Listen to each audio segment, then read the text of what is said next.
আসসালামু আলাইকুম। সংবাদে আপনাদের সবাইকে স্বাগতম জানাচ্ছি আমি মিম। শুরুতেই সংবাদ শিরোনাম। ইরানে হামলা চালাতে যেসব অস্ত্র ব্যবহার করতে পারে যুক্তরাষ্ট্র। আনুষ্ঠানিকভাবে ভেনেজুয়েলার তেল বিক্রি শুরু করল যুক্তরাষ্ট্র। আকাশসীমা খুলে দিল ইরান।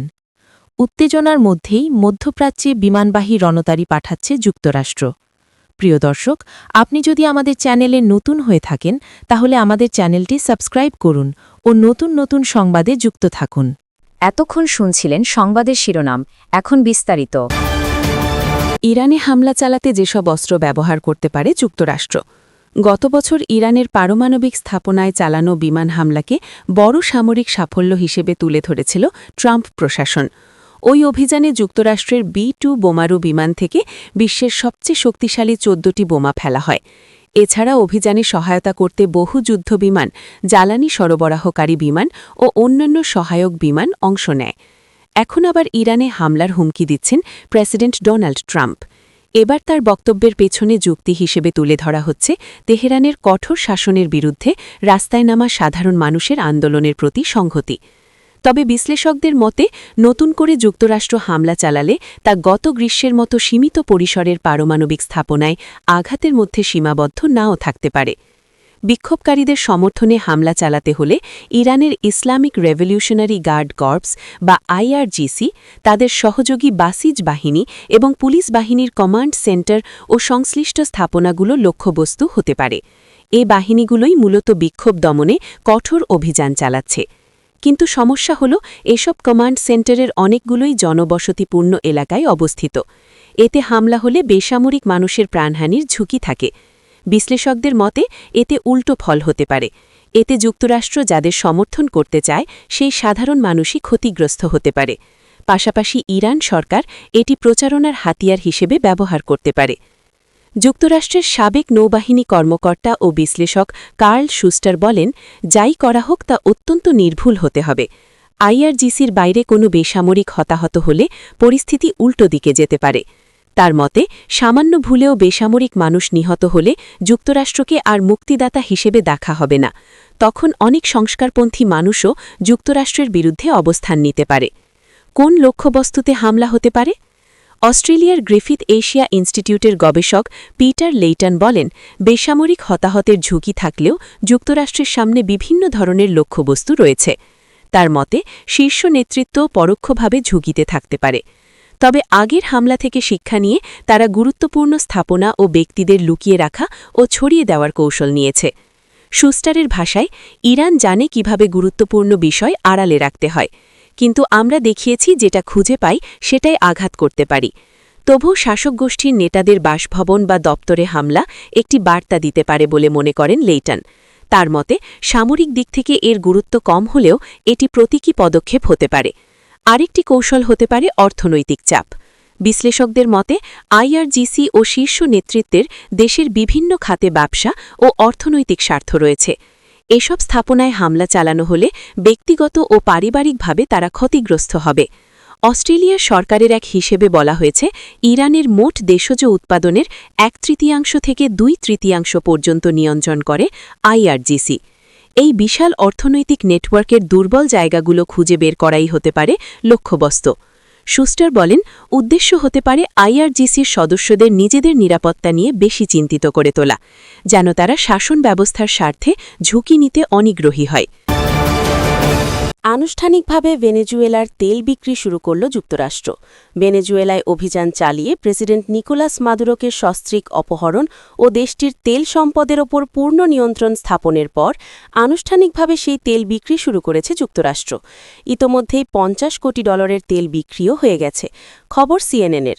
গত 4 জানুয়ারি ভোরে ভেনেজুয়েলার রাজধানী কারাকাসে সেনা অভিযান চালিয়ে প্রেসিডেন্ট নিকোলাস মাদুরো এবং তার স্ত্রী সিলিয়া ফ্লোরেসকে তুলে নিয়ে আসে মার্কিন সেনাবাহিনী। বর্তমানে তারা উভয়ই নিউ ইয়র্ক সিটির ফেডারেল কারাগারে বন্দী আছেন। মার্কিন প্রশাসন সূত্রে জানা গেছে, যুক্তরাষ্ট্রে মাদক সরবরাহের অভিযোগে আদালতে মাদুরো এবং তার স্ত্রী সিলিয়ার বিচার হবে। মাদুরো এবং তার স্ত্রীকে অপহরণের 3 দিন পর 7 জানুয়ারি প্রেসিডেন্ট ট্রাম্প ভেনেজুয়েলার জ্বালানি তেল যুক্তরাষ্ট্রের যুক্তরাষ্ট্রে আনার ঘোষণা দিয়ে বলেন, প্রথম চালান হিসেবে ৩ থেকে ৫ কোটি ব্যারেল অর্থাৎ ১ ব্যারেল সমান ১৫৯ লিটার জ্বালানি তেল আসছে দেশটি থেকে। সেই প্রথম চালানের তেল বিক্রি হয়েছে $৫০ কোটি। এদিকে গত ৯ জানুয়ারি শুক্রবার ওয়াশিংটনে মার্কিন প্রেসিডেন্টের সরকারি বাসভবন ও দপ্তর হোয়াইট হাউসে বিভিন্ন মার্কিন তেল কোম্পানির শীর্ষ নির্বাহীদের সঙ্গে বৈঠক করেন ট্রাম্প। বৈঠকের পর তিনি ঘোষণা দেন, ভেনেজুয়েলার তেল খাতে অচিরেই অন্তত $১০০ বিনিয়োগ আসছে। এই ঘোষণার মাধ্যমে পরোক্ষভাবে প্রেসিডেন্ট ট্রাম্প বোঝাতে চেয়েছেন যে তিনি প্রত্যাশা করছেন যে মার্কিন কোম্পানিগুলো যেন ভেনেজুয়েলার তেল খাতে বিনিয়োগ করে। তবে অধিকাংশ কোম্পানির শীর্ষ কর্মকর্তারা ট্রাম্পের সেই প্রত্যাশায় কার্যত পানি ঢেলে দিয়েছেন। মার্কিন তেল কোম্পানি এক্সন মোবিলের শীর্ষ নির্বাহী ড্যারেন উডস এ প্রসঙ্গে সাংবাদিকদের বলেছেন, বর্তমান পরিস্থিতিতে ভেনেজুয়েলার তেল খাতে বিনিয়োগ সম্ভব নয়।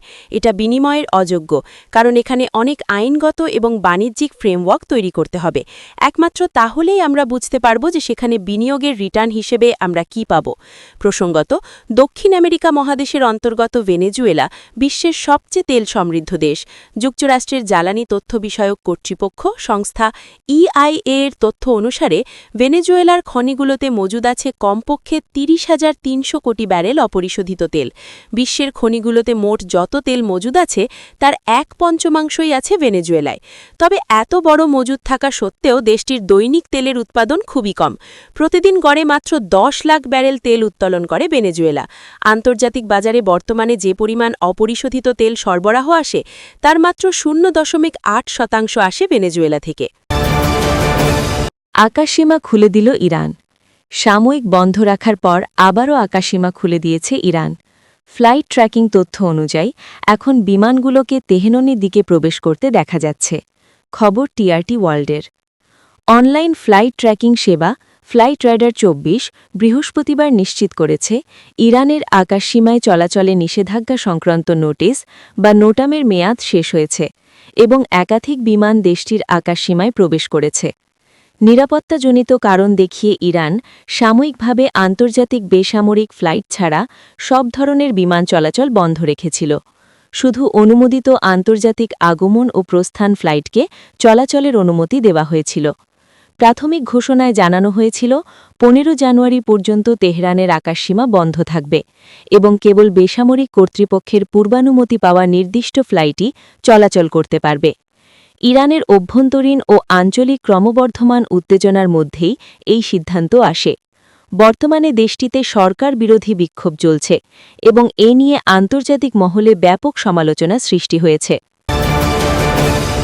উত্তেজনার মধ্যে মধ্যপ্রাচ্যে বিমানবাহী রণতরী পাঠাচ্ছে যুক্তরাষ্ট্র। ইরানের সঙ্গে চলমান উত্তেজনার মধ্যেই দক্ষিণ চীন সাগর থেকে মধ্যপ্রাচ্যে বিমানবাহী রণতরী পাঠাচ্ছে যুক্তরাষ্ট্র।